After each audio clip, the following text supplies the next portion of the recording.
Assalamualaikum warahmatullahi wabarakatuh. Berikut adalah tugas besar desain seleksi material dari kami yang beranggotakan Muhammad Farid Budi Prakoso dengan NPM 334170054, Jihad Nova Akbar dengan NPM 334170058, dan Sasabira dengan NPM 33341700063. Kami akan mempresentasikan desain seleksi material dari alat meja lipat.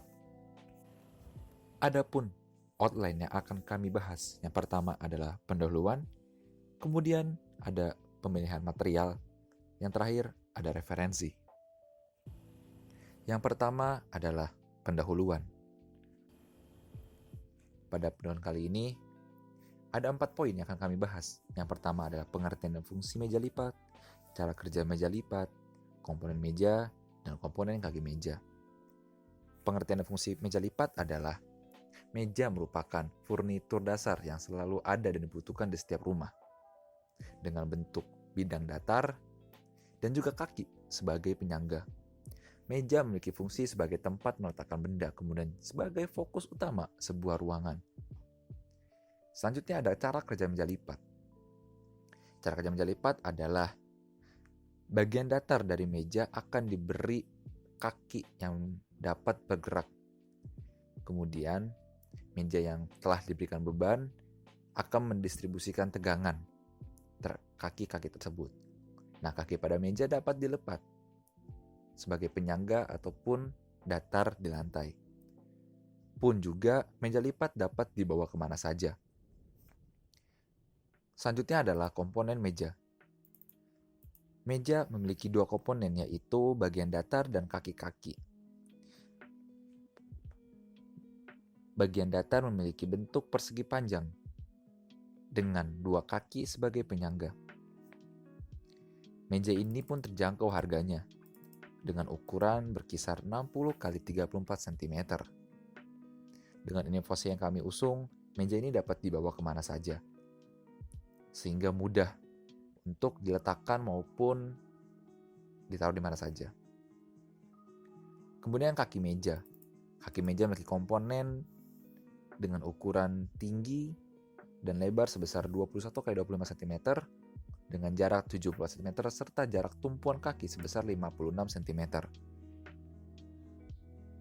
Baik, selanjutnya outline kedua yang akan kami sampaikan adalah mengenai pemilihan material untuk meja lipat yang kami desain.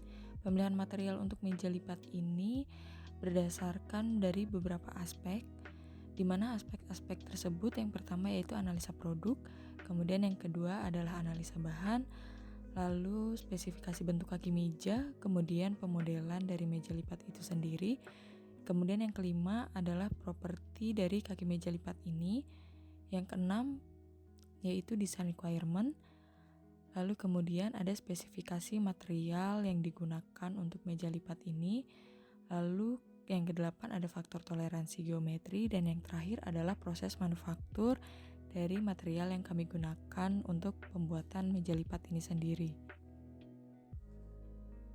Aspek pertama pada pemilihan material untuk meja lipat yang kami desain adalah analisis produk, di mana meja lipat yang kami desain ini berfungsi sebagai alat untuk meletakkan benda. Biasanya benda yang dapat diletakkan adalah benda-benda untuk belajar seperti buku, laptop, kalkulator, pencil case, dan lainnya. Adapun variabel yang digunakan adalah luas permukaan dan jenis material yang digunakan. Kemudian, komponen penting pada meja lipat ini yaitu papan alas yang mempunyai permukaan datar sehingga dapat digunakan untuk menaruh benda, dan kaki meja digunakan untuk menyangga meja serta menahan beban di atas papan meja. Adapun variabel penting pada papan alas adalah ukuran papan alas itu sendiri, kemudian pada kaki meja yaitu cross section area dan beban tekan. Dan variabel penting pada papan alas dan kaki meja adalah jenis material yang digunakan.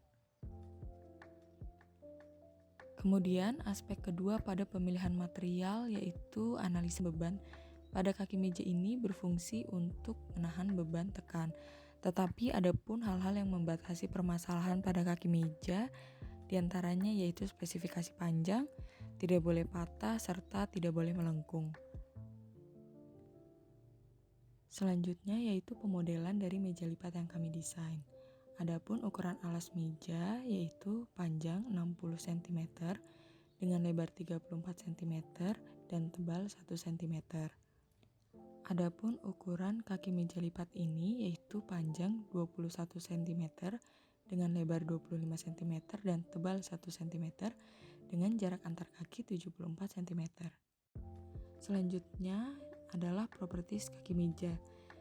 Properties kaki meja yang pertama adalah toughness, di mana ketangguhan pada kaki meja dibutuhkan untuk menyerap energi, sehingga mencegah patah pada material tersebut. Kemudian properties yang kedua yaitu strength, di mana kekuatan dibutuhkan agar kaki meja mampu menerima beban tanpa mengalami deformasi.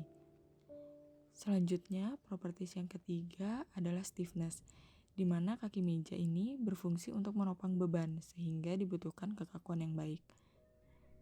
Dan properties yang keempat adalah lightweight, di mana kaki meja harus ringan supaya meja dapat dibawa kemana saja. Aspek selanjutnya untuk pemilihan material adalah design requirement, di mana persyaratan desain ini yang pertama yaitu fungsi, di mana benda ini berfungsi untuk menahan beban tekan dan dapat dibawa kemana saja. Adapun batasan untuk meja lipat ini yaitu tidak boleh patah, tidak boleh melengkung, serta tidak boleh berat. Lalu variabel bebas pada design requirement ini yaitu pemilihan material untuk meja serta kaki meja dan berat material yang digunakan. Lalu tujuannya yaitu mudah dibawa kemana saja dan minimumkan massa meja. Selanjutnya, pemilihan material. Yang pertama, pemilihan material pada alas meja ini kami mempunyai dua kandidat material. Yang pertama yaitu stainless steel, kemudian yang kedua adalah medium density fiberboard atau MDF. Akhirnya, kami memilih material medium density fiberboard atau MDF dan tidak memilih stainless steel karena material medium density fiberboard ini memiliki kepadatan medium sehingga tidak mudah patah dan bengkok serta mampu menahan beban dan ringan. Kemudian pada kaki meja kami mempunyai dua kandidat material, yang pertama yaitu stainless steel, kemudian yang kedua yaitu aluminium alloy. Akhirnya untuk material pada kaki meja ini kami memilih material aluminium alloy dan tidak memilih stainless steel karena material aluminium alloy ini mempunyai sifat tahan karat, kemudian memiliki berat yang ringan dan memiliki kekuatan yang tinggi. Material aluminium alloy ini mempunyai harga yang murah dan memiliki sifat daya hantar listrik yang buruk sehingga sangat cocok untuk digunakan sebagai material pada kaki meja. Kemudian selanjutnya ada spesifikasi material yang kami gunakan. Yang pertama adalah medium density fiberboard atau MDF. MDF sendiri memiliki karakteristik sebagai berikut. Yang pertama untuk modulus elastisitasnya itu adalah 0, Newton per milimeter persegi. Kemudian thickness swellingnya adalah 15% dan density-nya adalah 7 kg per meter kubik. Lalu ada komposisinya yaitu terdiri dari 82% serat kayu, kemudian 9% lem resin urea formaldehida, kemudian 8% air, dan 1% lilin parafin. Selanjutnya ada spesifikasi material untuk aluminium alloy 661. Aluminium alloy 661 memiliki karakteristik sebagai berikut. Yang pertama ada tensile strength yang sebesar 18 kPa per square inch atau KSI. Lalu ada tensile yield strength sebesar 8 KSI, kemudian elongation sebesar 25 inch, lalu hardness sebesar 30 BHN, lalu shear strength sebesar 12 KSI, dan fatigue limit sebesar 9 KSI. Kemudian ada komposisi alloy dari aluminium alloy 661 yaitu ada 1% Mg, 0,6% Si, 0,7% Mn, 0,2% Cr, dan 0,27% Cu. Lalu selanjutnya ada proses manufaktur untuk MDF dan aluminium alloy 661. Untuk MDF, pertama serat disaring dan dikeringkan dalam oven, lalu mencampurkannya dengan perakat, lalu dimasukkan ke dalam kayu kotak berukuran 400 x 400 mm persegi, kemudian papan ditekan secara manual dan hot press, kemudian dipanaskan untuk membentuk papan yang homogen, lalu papan ditempatkan di ruang pendingin. Lalu untuk aluminium alloy 661, aluminium oksida diekstraksi dari bauksit, kemudian alumina dipanaskan dan disaring hingga menyerupai bubuk putih, lalu alumina yang dimurnikan diubah menjadi aluminium, lalu dilakukan proses ekstrusi untuk membentuk pipa dan dibentuk sesuai pola. Kemudian selanjutnya ada faktor toleransi geometri. Geometri pada kaki meja memiliki bentuk geometri silinder yang tidak rumit. Dari banyak metode shaping yang tertera pada gambar, metal shaping dengan metode sand casting, forging, extrusion, dan sheet forming memiliki nilai toleransi geometri yang tertinggi, sehingga tidak membutuhkan treatment finishing seperti grinding, lapping, dan polishing, sehingga dapat menghemat ongkos produksi. Dapat juga dilihat pada gambar selanjutnya, di mana proses ekstrusi ini memiliki hasil yang sesuai dengan produk akhir yang diinginkan, dan juga proses pembentukannya mudah dilakukan. Lalu selanjutnya ada referensi. Berikut referensi yang kami gunakan. Sekian dari kelompok kami. Apabila ada kesalahan, kami mohon maaf. Terima kasih. Wassalamualaikum warahmatullahi wabarakatuh.